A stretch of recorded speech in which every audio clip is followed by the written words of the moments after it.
En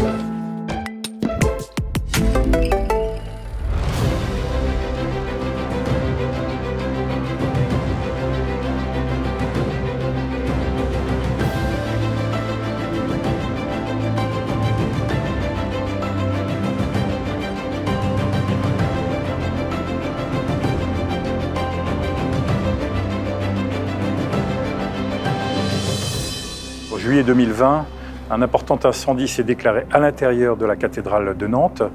Cet incendie avait pour particularité d'avoir 3 foyers, dont un foyer qui s'est déclaré dans le grand orgue, l'orgue historique. L'incendie a provoqué immédiatement une élévation très forte de la température à l'intérieur de la nef et à l'intérieur de l'édifice. Les conséquences ont été immédiatement visibles sur les parements, c'est-à-dire l'épiderme des pierres qui était situé évidemment immédiatement au-dessus des flammes. Dans le même temps, cette élévation de température a provoqué une cuisson de l'épaisseur de ces pierres et des joints. Pendant quelques mois, par exemple, les joints qui avaient été séchés, les joints entre les pierres, les joints de chaux, qui avaient été séchés du fait de cette élévation de température, sont tombés en poussière sur plusieurs voûtes de l'édifice. On a 2 sortes de désordres. On a les désordres qui sont dus à l'action des flammes et puis le refroidissement immédiat du fait de l'action de l'eau qui sont utilisées par les sapeurs-pompiers. Et puis par ailleurs, des éclatements des parties moulurées des pierres, notamment sur les piles et sur les nervures. Les désordres structurels peuvent survenir sur l'édifice du fait de la cuisson des pierres. Donc on s'est attelé, au travers des investigations avec les laboratoires, les architectes, à essayer de déterminer quelle était l'étendue en profondeur des désordres structurels susceptibles d'affecter la stabilité de l'édifice. Grâce au diagnostic qui a été fait, une investigation définitive pierre par pierre pour évaluer pour chaque fragment d'architecture quel était le degré d'atteinte réversible ou irréversible de la pierre, quelles sont la profondeur de ces atteintes.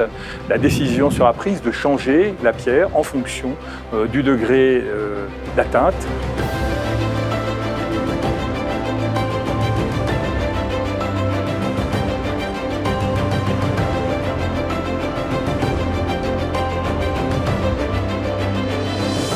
Pour le changement de pierre, donc tout d'abord, on fait un état sanitaire qu'on propose à l'architecte pour voir les pierres qu'on conserve ou qu'on change. Ensuite, on envoie notre appareilleur qui va faire les calpinages et les relevés des éléments. On envoie les feuilles de débit en carrière qui va nous débiter les blocs. On les reçoit à l'atelier, on les fait tailler par nos compagnons tailleurs de pierre à notre dépôt. Ensuite, elles arrivent sur le chantier. Donc les compagnons sur site, eux, vont tout d'abord déposer les pierres vieilles.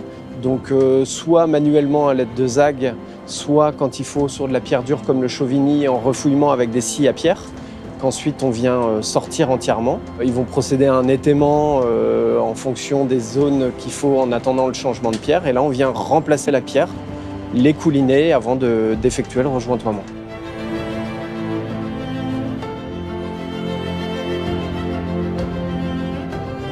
La philosophie pour rentrer dans une restauration de ce type de monument, c'est de changer les pierres de taille qui le nécessitent vraiment.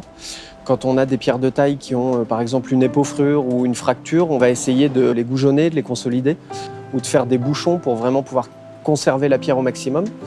Certaines pierres étant trop altérées vont devoir être changées en remplacement à neuf, entière, mais on va essayer de privilégier le remplacement ponctuel pour conserver le maximum de pierres anciennes.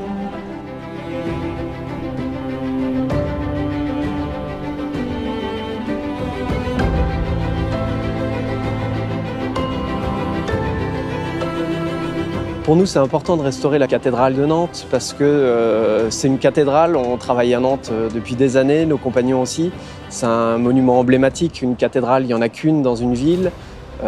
C'est toujours un privilège et un honneur de travailler sur ces bâtiments-là. Les compagnons, eux aussi, ont à cœur de venir y travailler. La quantité de pierres à remplacer autour de la tribune et sur les travées contiguës est relativement importante. Il faudra reconstruire totalement la résille de la grande baie occidentale, ainsi probablement qu'une partie des pierres qui composent les baies latérales. Ce travail est quand même relativement important. Les voûtes et les parements de pierre ont également souffert. Les surfaces à traiter sont importantes. Elles sont difficiles d'accès. le chantier sera un beau chantier de restauration qui nécessitera probablement la fermeture au moins des premières travées intérieures de la cathédrale.